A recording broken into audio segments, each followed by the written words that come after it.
está grabando. Okay.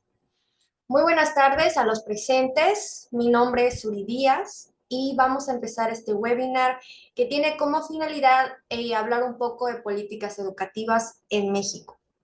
Me gustaría que primeramente se presentaran, si serían tan amables, para que entremos en ambiente. ¿Podemos empezar con Allen Ricardo, por favor? Claro, gracias.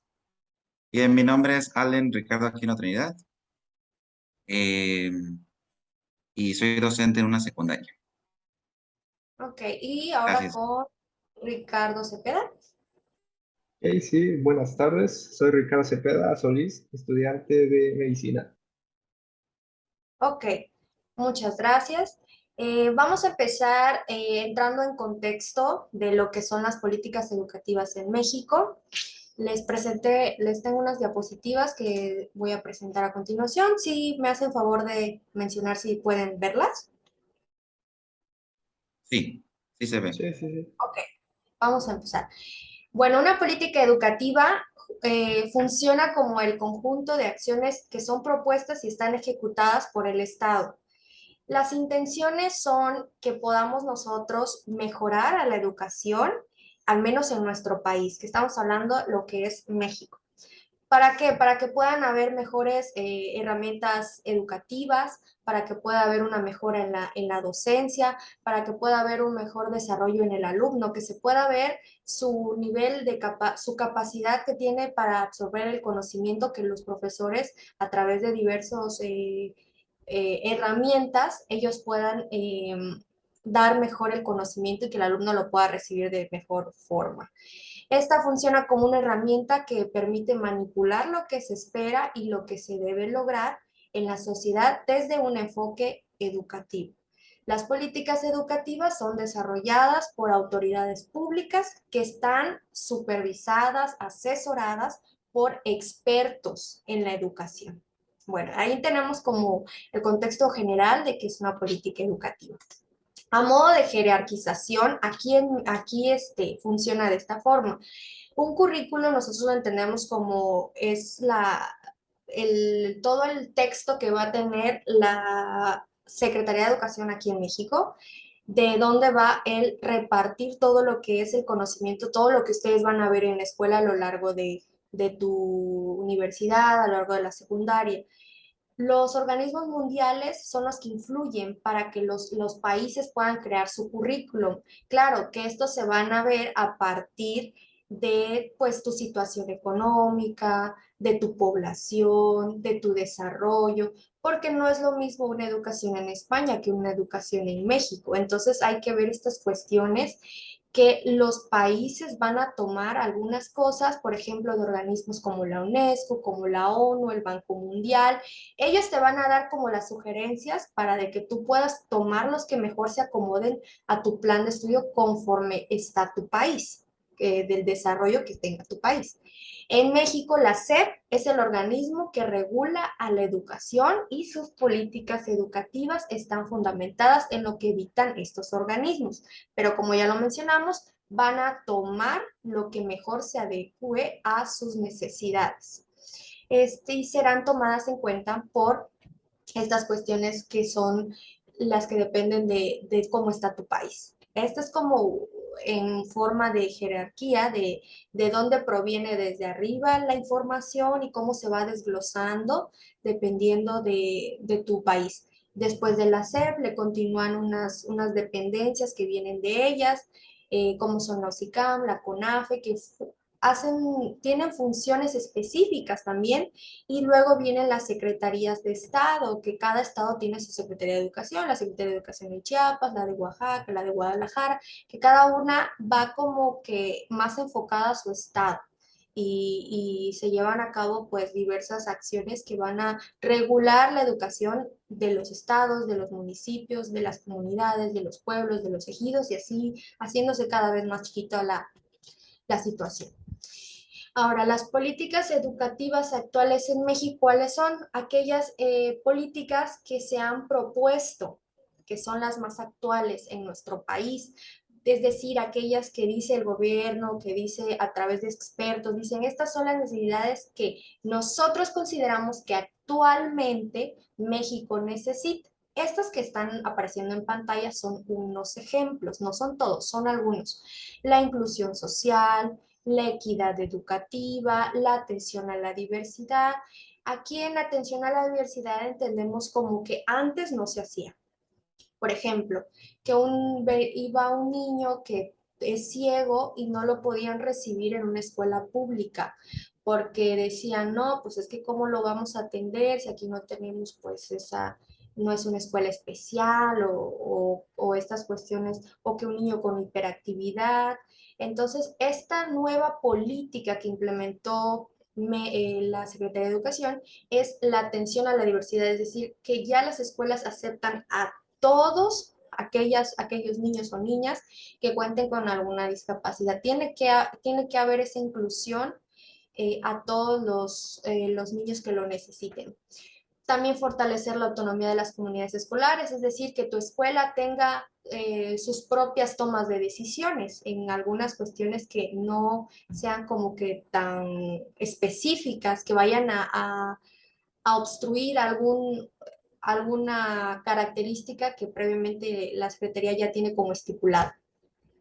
Realizar diagnósticos estratégicos. Esto es como nuevo, se implementa a partir de la pandemia, de la contingencia sanitaria que vivimos, que se pide en la Secretaría de Educación que se realicen diagnósticos estratégicos sobre los efectos de la contingencia.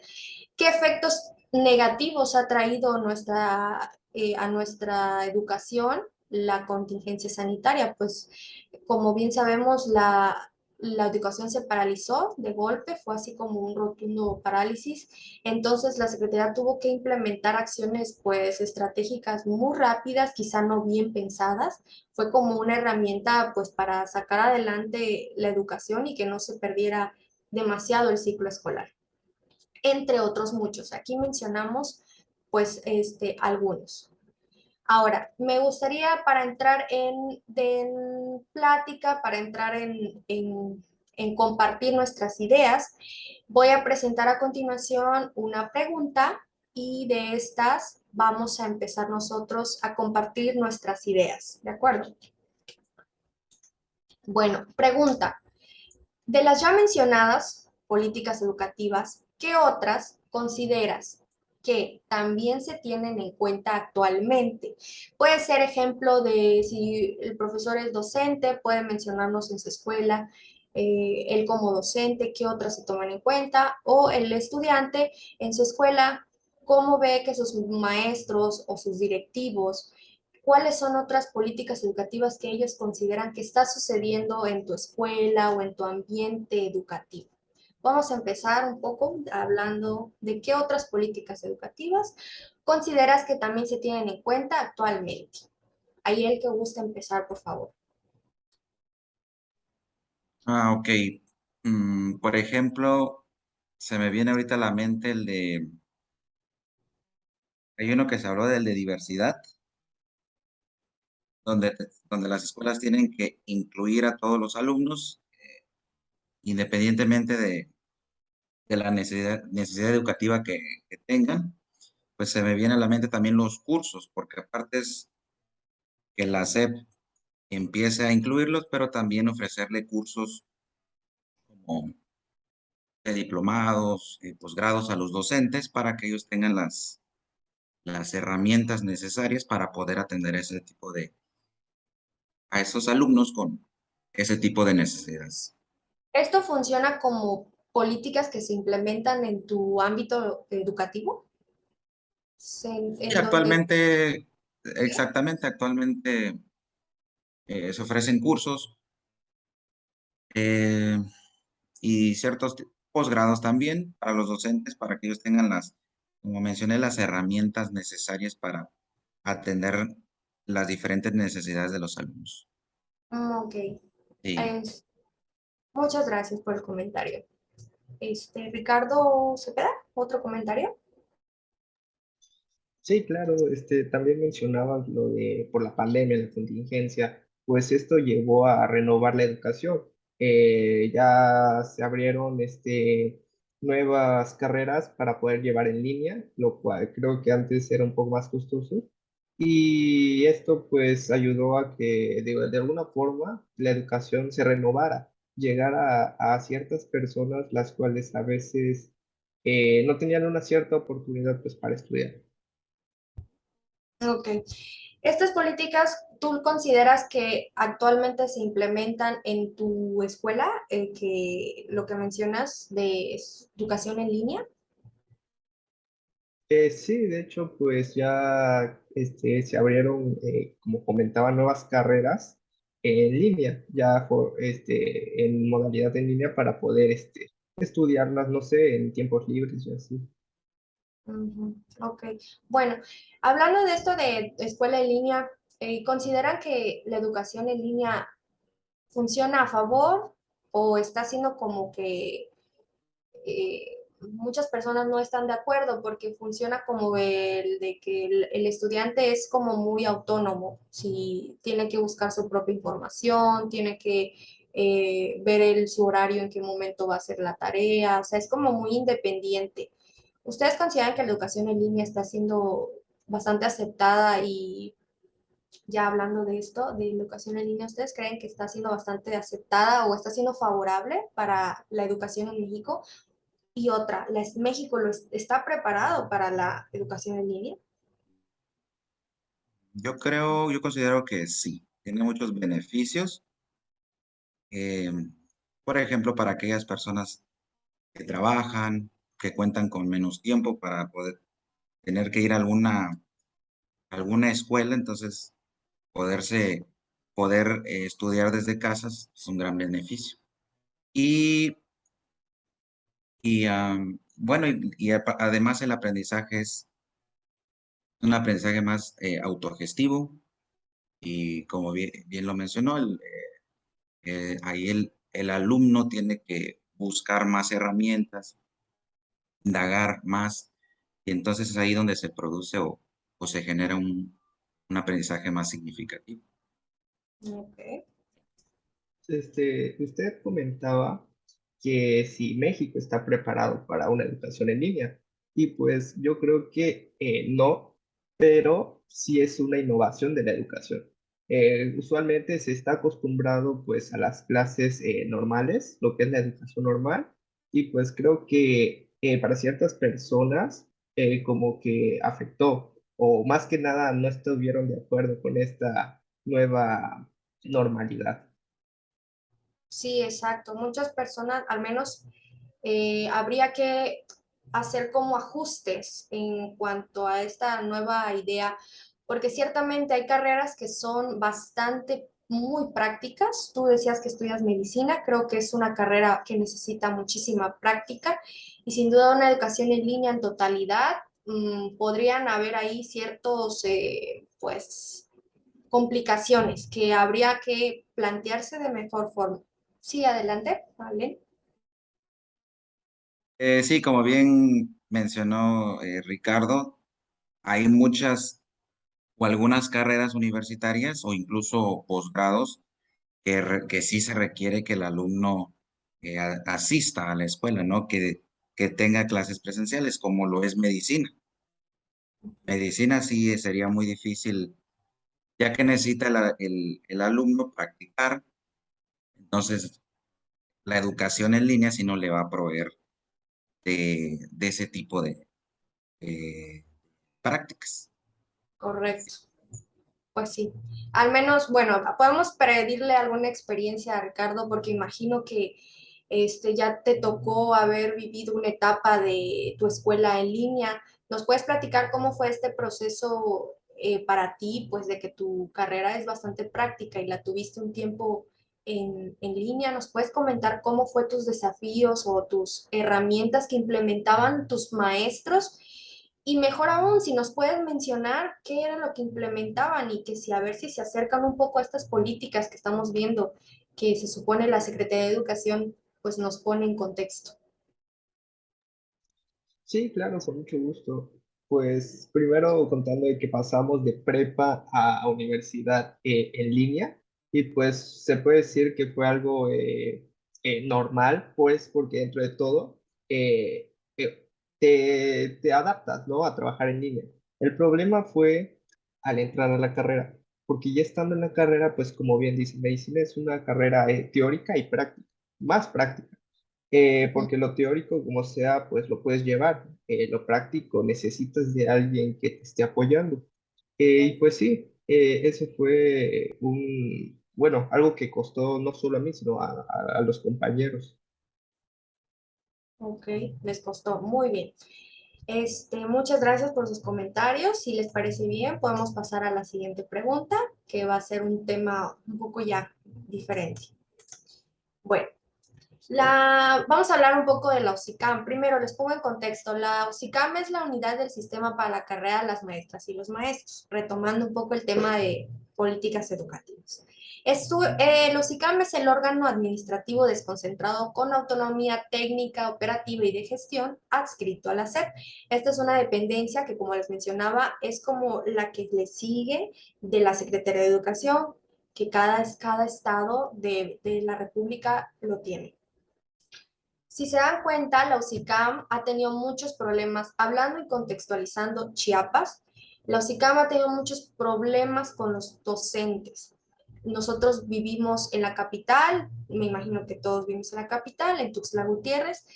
Entonces hemos visto actualmente diversas manifestaciones, marchas, bloqueos carreteros, inclusive vandalismo por parte de los docentes en esta guerra interminable entre la UCICAM y los docentes.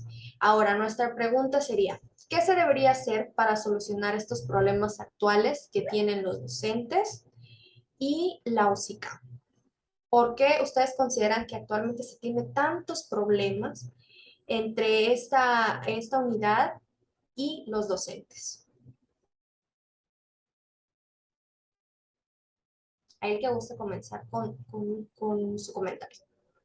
Bien, yo creo que algo que se podría hacer es que haya más diálogos entre la UCICAM y los profesores, ya que desde hace algún tiempo dejaron de hacer estos tipos de diálogos y al dejar de hacerlos, empezar a platicar cuál es la problemática, empiezan a haber bloqueos, eh, vandalismos y ese tipo de situaciones. Entonces, retomar los diálogos, ¿no? UCICAM y profesores.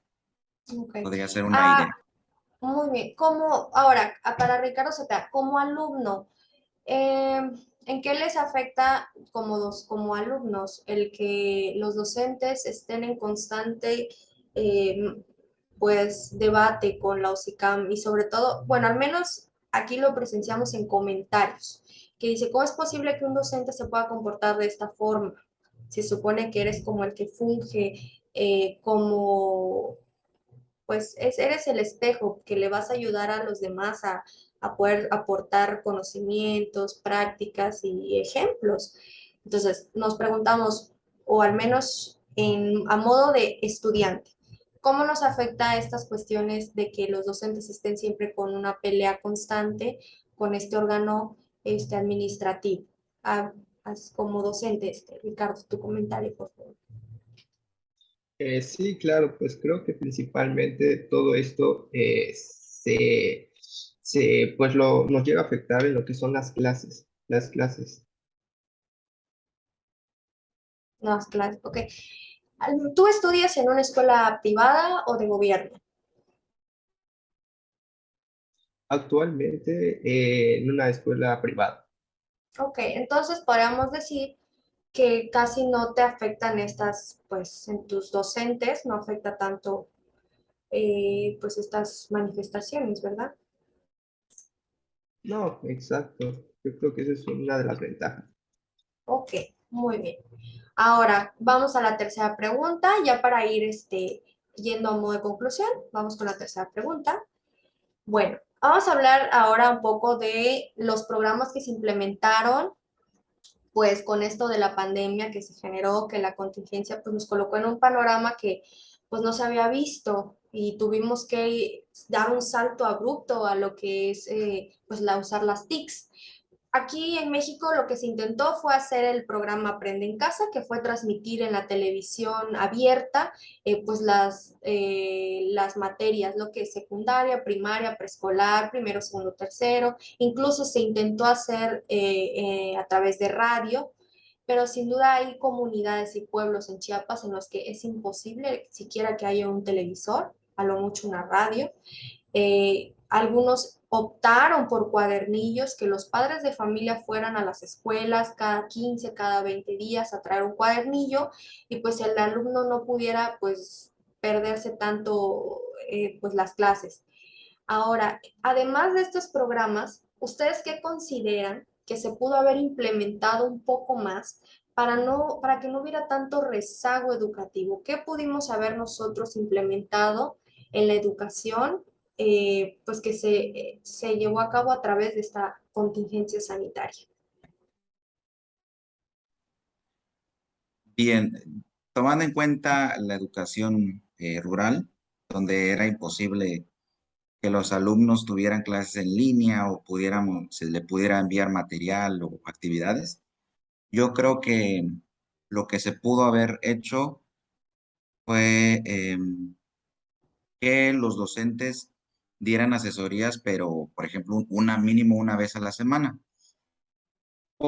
Mínimo una, porque llegaban una vez cada 15 días o incluso una vez al mes. Entonces, ahí sí hubo mucho rezago en el contenido y en los aprendizajes. Entonces, una solución, pues mínimo una vez a la semana en la educación rural.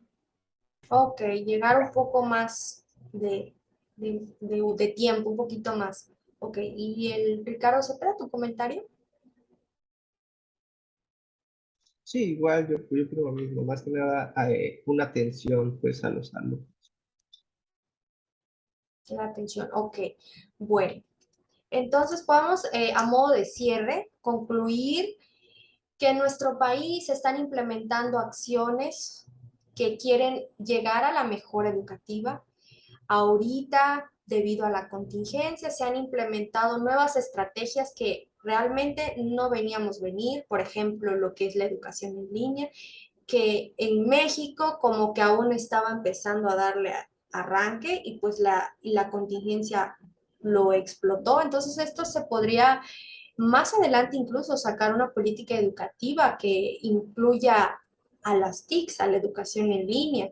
Esto pues sería ya como analizándose más, pues tomando en cuenta que la pandemia nos vino a crear nuevas necesidades, también como oportunidades en cuanto a educación y cómo tener más ideas de que nuestra educación es muy sensible a los cambios, a que si algo no viene como estaba pactado y hay algo que nos lo estorba, la educación es muy fácil romperse y nos va a traer rezagos educativos. Bueno, entonces yo les quiero agradecer a los presentes por haber estado en este webinar, agradecer los comentarios y sobre todo por haberme ayudado a compartir las ideas necesarias pues para hablar de este tema que es políticas educativas y espero que haya quedado algo productivo en esta charla. Les agradezco mucho y que pasen muy buena noche.